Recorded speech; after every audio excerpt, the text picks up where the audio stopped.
गांव था। उस गांव में शाम ढलने के बाद कोई गांव वाला बाहर नहीं निकलता था, क्योंकि उस गांव में एक जलेबी वाली चुड़ैल थी। उस गांव में चुड़ैल जलेबी लेकर आती थी। उस जलेबी की खुशबू पूरे गांव में फैल जाती थी।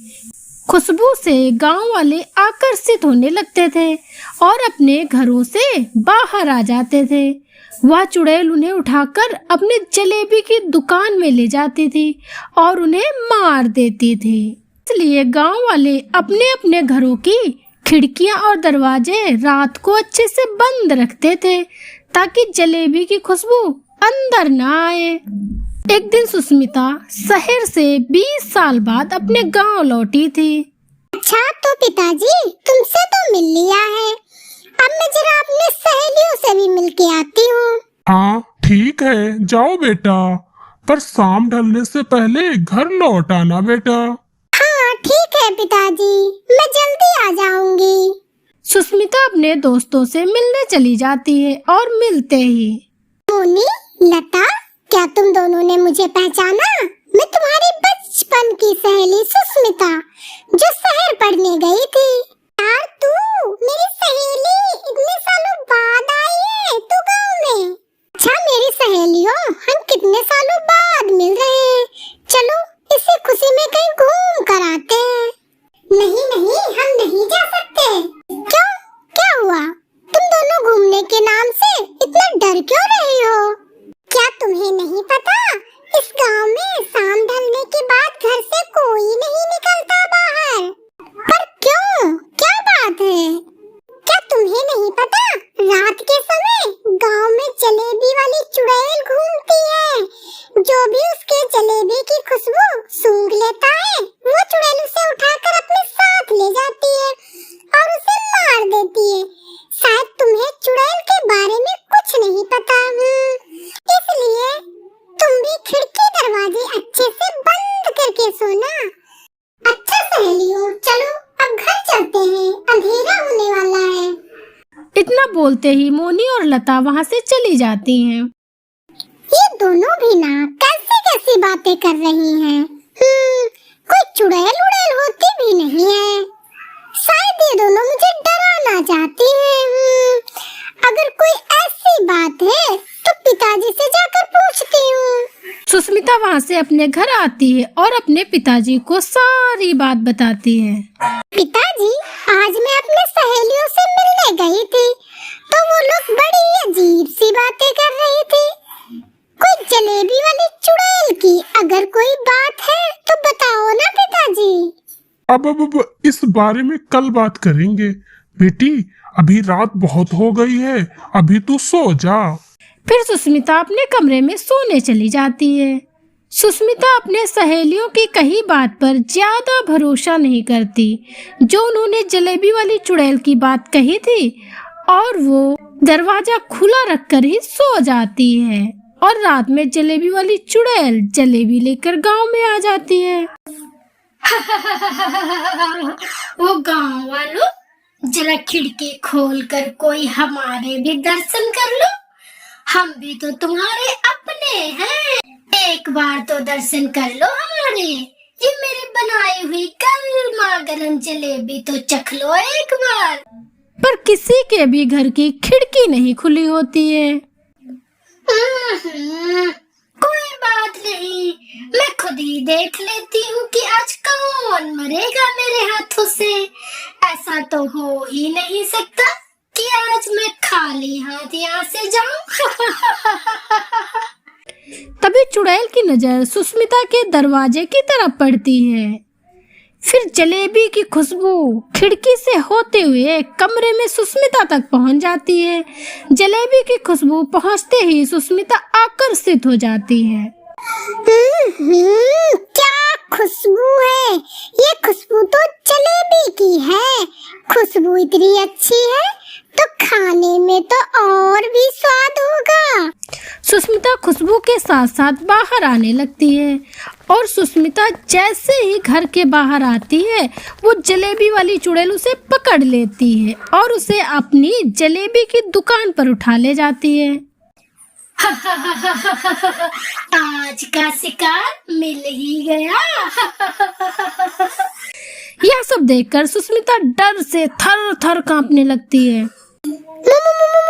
मुझे मुझे मत मारो, मुझे जाने दो। मुझसे बहुत बड़ी गलती हो गई जो मैंने अपनी सहेलियों की बात नहीं मानी और खिड़की खोलकर सो गई। मैं तुम्हारा सारा काम कर दूंगी, झाड़ू पोछा बर्तन जो भी तुम करना चाहती हो करा लो, पर मुझे जाने दो, मुझे जाने दो।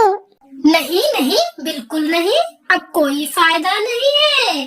जब तक मैं पूरे गांव वालों को अपने इन हाथों से नहीं मार देती, तब तक मुझे चैन नहीं मिलेगा। सुष्मिता चुड़ैल के आगे बहुत गिड़गिड़ाती है, पर चुड़ैल के आगे उसकी एक नहीं चलती है।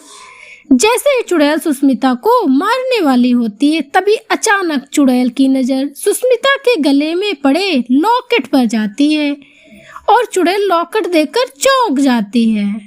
ये लॉकेट तुम्हारे गले में कैसे आया? ये लॉकेट मेरी माँ की आखिरी निशानी है। पिताजी ने बताया था जब मैं बहुत छोटी थी, तब मेरी माँ ने मुझे ये लॉकेट पहनाया था। वो अब इस दुनिया में नहीं है। ये बात सुनते ही चुड़ैल उदास हो जाती है। ये ताबीज मेरा है और मैं तुम्हारी माँ हूँ। मैं कुछ समझी नहीं। सुष्मिता को कुछ भी समझ नहीं आता। तब चुड़ैल पूरी बात बताती है कि कैसे वो चुड़ैल बनी। बेटी, आज से बहुत साल पहले गांव में मेरी जलेबी की दुकान हुआ करती थी। मेरी जलेबी के चर्चे दूर दूर तक फैले हुए थे। एक दिन सेठ के बेटे ने भी जलेबी की दुकान मेरी दुकान के बिल्कुल सामने खोल ली, पर उसकी बनाई जलेबी स्वादिष्ट नहीं थी और बासी भी बहुत थी। इस वजह से सभी उसके बनाए जलेबी की खरीदारी नहीं करते थे। मेरी बनाई जलेबी ताजी और स्वादिष्ट होती थी और उसकी खुशबू से ही लोग अपने आप मेरी दुकान पर खिंचे चले आते थे और बहुत बहुत जलेबी खा जाते थे और तो और अपने घर के लिए भी पैक करवा कर ले जाते थे। इस वजह से सेठ का लड़का मुझसे बहुत चिढ़ता था। एक दिन उसने मुझे रास्ते से हटाने की योजना बनाई। जब मैं रात को दुकान बंद कर रही थी, तभी वो और उसके दोस्तों ने मुझे मिलकर वही मार डाला और मैं चुड़ैल बन गई। जब तक मैं उसे मार नहीं देती, तब तक मेरी आत्मा को शांति नहीं मिलेगी। माँ, अगर आपकी मौत सेठ के बेटे की वजह से हुई है, तो आप गांव वालों को क्यों मार रही हो? बेटी, जब वो लोग मुझे मार रहे थे, तब किसी ने भी मेरी मदद नहीं की। मैं चीखती रही, चिल्लाती रही, पर किसी ने भी मेरी मदद नहीं की। बस सभी खड़े खड़े देखते रहे। इसलिए मैं इन सबको मार दूंगी, पर मैं अभी तक सेठ के बेटे को मारकर अपना बदला नहीं ले पाई, क्योंकि वो अपने घर को हमेशा बंद रखता है, कभी भी बाहर नहीं आता। माँ, मैं आपकी इसमें मदद कर सकती हूँ, पर आप मुझसे वादा करो कि आप गांव वालों को नहीं मारोगी। जलेबी वाली चुड़ैल सुष्मिता की बात मान लेती और फिर सुष्मिता पूरी योजना बनाती है कैसे सेठ के लड़के को घर से बाहर निकाला जाए। योजना के हिसाब से एक दिन सुष्मिता सेठ के घर की खिड़की पर जलेबी से भरी प्लेट रखाती है। कुछ देर बाद सेठ का बेटा जलेबी की खुशबू से आकर्षित हो जाता है और घर से बाहर आ जाता है। अब तो तुझे मार कर अपना बदला लूंगी। पर तुम मुझे मारना क्यों चाहती हो और इस सुष्मिता को क्यों नहीं मार रही हो? क्योंकि तुम मेरे कातिल हो, तुमने मुझे मारा है, इसलिए नहीं, और गांव वाले भी निर्दोष हैं। मैं तुम्हारा कातिल? कौन हो तुम? फिर चुड़ैल उसे सारी बात बताती है। ममता, तुम मुझे माफ कर दो, मुझे माफ कर दो, मुझे माफ कर दो ममता बहन, मुझसे बहुत बड़ी गलती हो गई, मुझे माफ कर दो ममता बहन। चुड़ैल उस लड़के की एक भी नहीं सुनती है और उसे मार देती है। वह अपना बदला उसे मारकर ले लेती है उसके बाद से वो किसी भी गांव वालों को कभी भी नहीं परेशान करती है।